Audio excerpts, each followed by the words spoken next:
ఎడమ చేతను శివుని విల్లును ఎత్తిన రాముడే ఎత్తగలడా సీత జడను తాళి కట్టె వేళలో రామ చక్కని సీతకి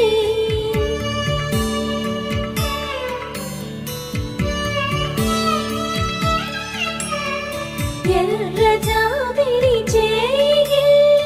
రాముడేడని అడుగుతుంటే